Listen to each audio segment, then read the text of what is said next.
atau bahkan zero victim dari dampak megatrust ini. Kita akan membahasnya bersama dengan Kepala BMKG Dwi Korita Karnawati. Selamat pagi Ibu Dwi Korita. Pagi Bu. Selamat pagi Mbak Valerie dan Mas Febrian. Assalamualaikum warahmatullahi wabarakatuh. Waalaikumsalam. Bu Dwi Korita, bisa dijelaskan kembali sebenarnya megatrust, definisi yang tepat itu seperti apa Ibu?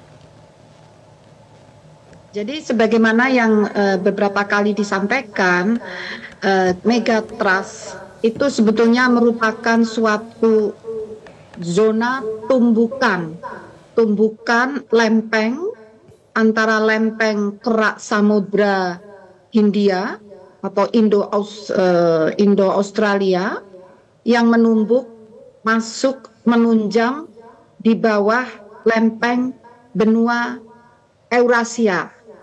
Nah, zona tumbukan ini berada pada kedalaman kurang lebih 40 km ya, 30-40 km.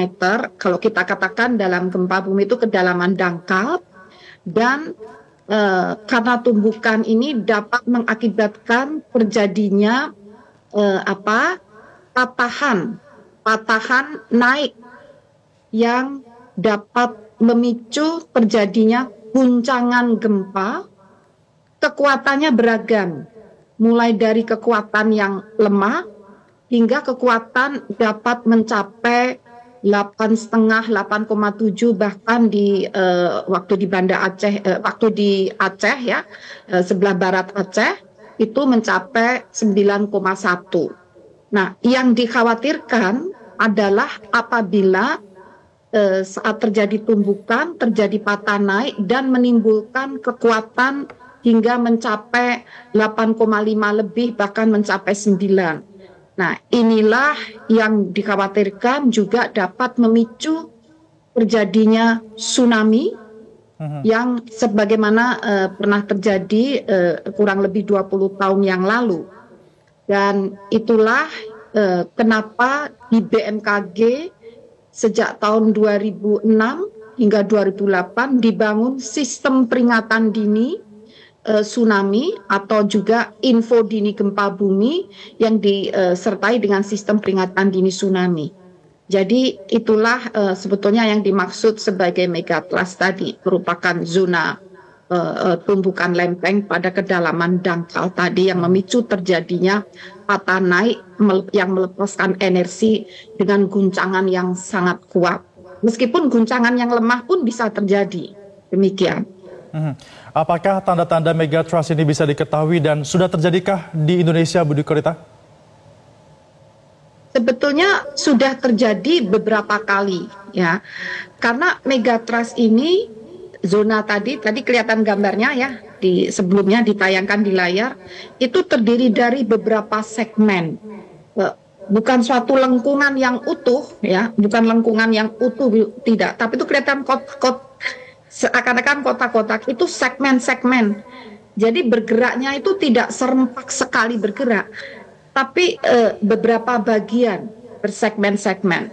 Nah, di antara banyak segmen itu sebetulnya hampir semua sudah bergerak, kecuali ada 2 segmen yang belum bergerak, yaitu itu tadi segmen yang di Siberut dan segmen yang di Banten Selat Sunda. Nah, apakah sudah pernah bergerak? Sudah.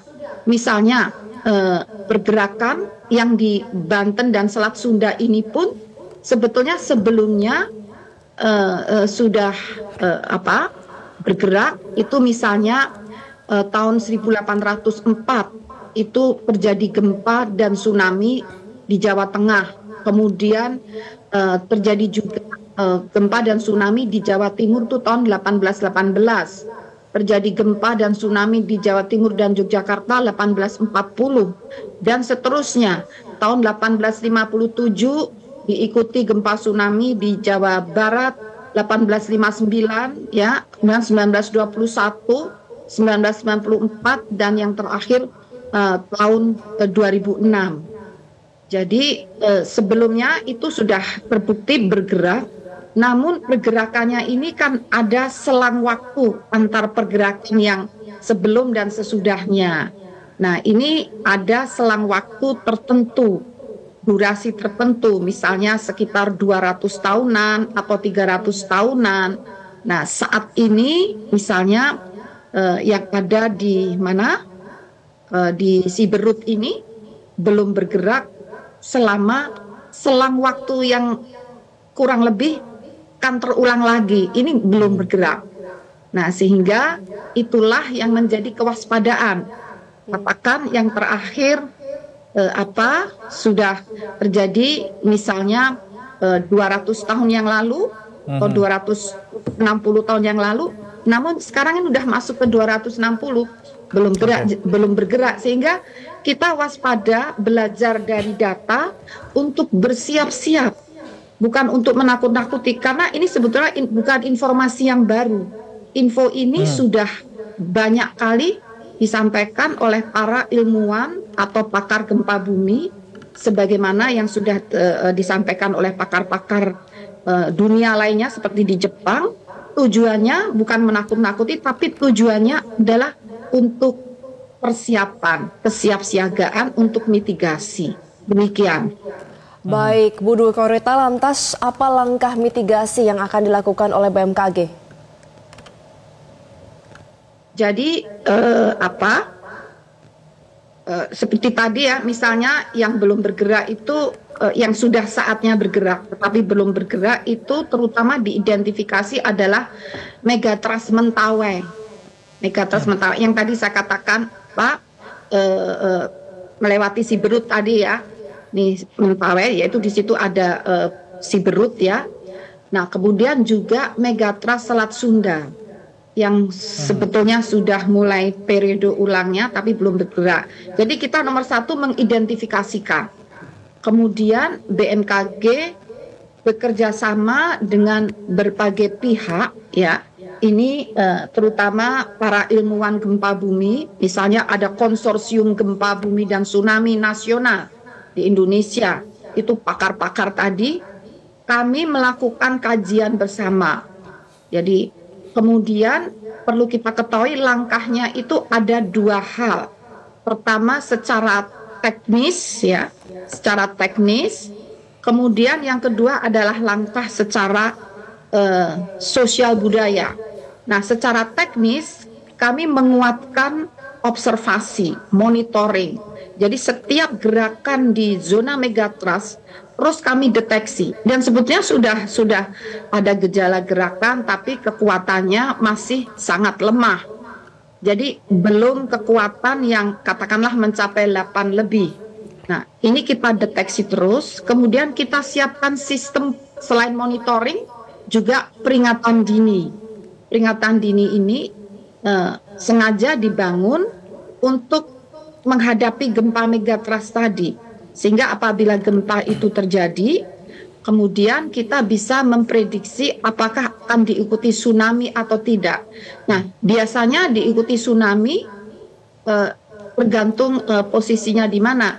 Misalnya yang di Mentawai, untuk pulau terdekat dengan megatrust itu tsunami bisa dalam waktu hanya beberapa menit, yang kurang dari 10 menit.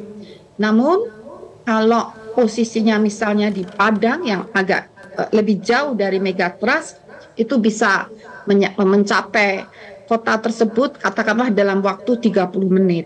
Sehingga secara sosial budaya sudah disiapkan langkah-langkah untuk bagaimana masyarakat itu dilatih ya, dengan menyiapkan jalur evakuasi ya, kemudian tempat shelter evakuasi.